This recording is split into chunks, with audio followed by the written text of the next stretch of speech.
یوم تشکر پاکستان من جانب ضلعی انتظامیہ ڈسٹرکٹ پولیس آفیسر گجرات کی زیر قیادت ریلی کا انعقاد کیا گیا۔ گجرات کی تاجر برادری نے بھی یوم تشکر پاکستان ریلی نکالی۔ پاک افواج کو خراج عقیدت پیش کرنے کے لیے پورا گجرات سڑکوں پر نکل آیا۔ جاوید بٹ، شیخ محمد سلیم، مہر محمد اسلم مٹھو، سیٹھ علی اصغر، ندیم احمد ڈار، عمر فاروق بٹ، محمد خالد بٹ، عتیق الرشید بٹ، مک عبد الرحمان، شاہد نسیم، محمد اسلم ٹوپا، ندیم احسان بٹ، سرفراز بھٹی، محمد عمران، وحید ہیرا، احمر بٹ، شعیب انجم بٹ، رفیق گجر، اعزاز گل، خان نبی نے شرکت کی۔ بسم اللہ الرحمن الرحیم۔ جی ناظرین، تو آپ دیکھ رہے ہیں پاک نیوز پاکستان کے آواز۔ الحمدللہ جی، پاکستان کے پاک فوج جوانوں نے بتا دیا ہے انڈیا کو کہ پاکستان کی طرف رخ نہیں کرنا۔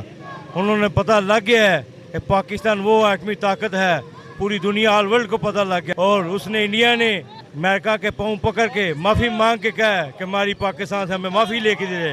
اسے پتہ لگ گیا کہ پاکستان قوم ایک زندہ قوم ہے۔ ہم تاجر برادریوں نے آج جو ریلی نکالی ہے پاک فوج کے حق میں اور جشن منا رہے ہیں، ہمیں اپنی فوج پر فخر ہے۔ جی بسم اللہ الرحمن الرحیم۔ جی آج 16 مئی یوم تشکر جو بڑے جوش و جذبے کے ساتھ منایا جا رہا ہے کہ انڈیا کی بربادی جو 10 مئی کو ہوئی تھی، اور ہمارے پاک فضائیہ ایئر مارشل ظہیر احمد بابر جنہوں نے گجرات سے جن کا تعلق ہے، جنہوں نے انڈیا کے پرچے اڑا کے رکھ دی ہے، اور مودی کو اب سمجھ آ گیا کہ میں نے یہ جو حرکت کی ہے بالکل آئندہ کبھی سوچوں گا بھی نہیں۔